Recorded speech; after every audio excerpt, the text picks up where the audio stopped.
Jean-François Coulin pour le groupe La France Insoumise pour une durée de 5 minutes.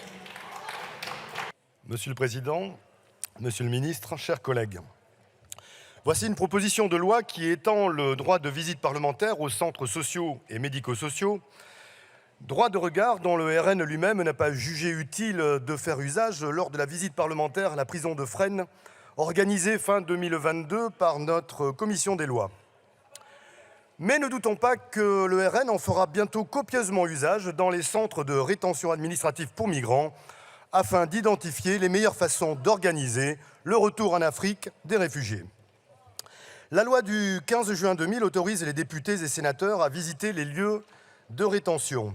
Or, bien que nantis de ce droit de visite, seulement 21% des quelques 1000 parlementaires de notre pays, soit 1 sur 5, auront visité un établissement pénitentiaire ou psychiatrique. Les députés socialistes ont demandé le 25 janvier 2022 que les parlementaires puissent disposer du droit de visite dans les EHPAD à l'improviste, suite à la maltraitance institutionnelle dans les EHPAD privés, mise en lumière en 2018 dans le documentaire « Maison de retraite, derrière la façade », puis en janvier 2022 avec le livre « Les Fossoyeurs » qui dénonçait la spéculation sur l'or gris, entendez par or gris nos anciens. De nombreux rapports alertent depuis des années sur la mauvaise gestion et les mauvais traitements des EHPAD privés, car les effectifs de l'ARS dédiés à leur contrôle ont chuté de 26% en 6 ans, et seuls 17 établissements sur 700 ont été contrôlés en 2019 en Île-de-France. Quant à l'inspection du travail, chargée des salariés, elle est réduite à la portion congrue, et chaque année, des postes y sont supprimés.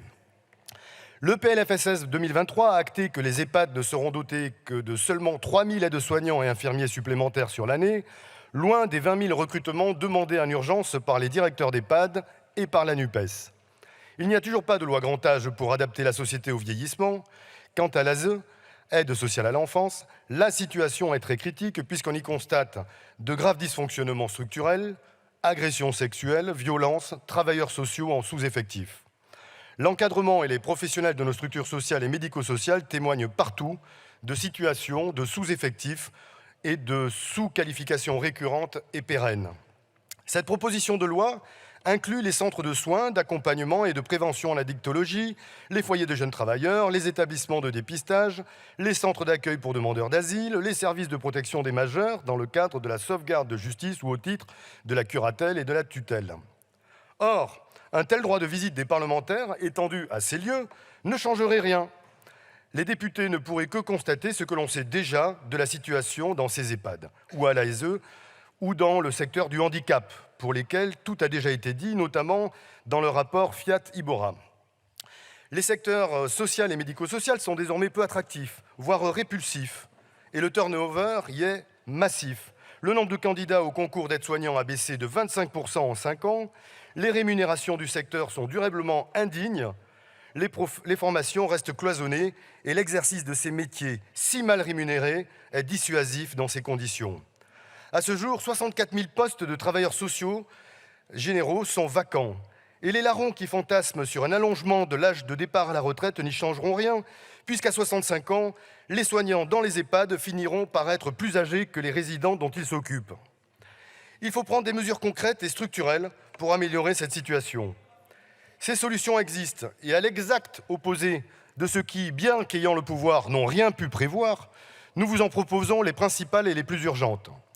Interdiction des EHPAD privés lucratifs, interdiction des mécanismes de défiscalisation de l'investissement locatif en EHPAD, mise en place d'un ratio patient-soignant décent, recrutement massif de personnel et revalorisation salariale, injection de la prime Ségur dans les salaires à tous les personnels du secteur, création de 10 000 places d'accueil en EHPAD par an pendant 5 ans.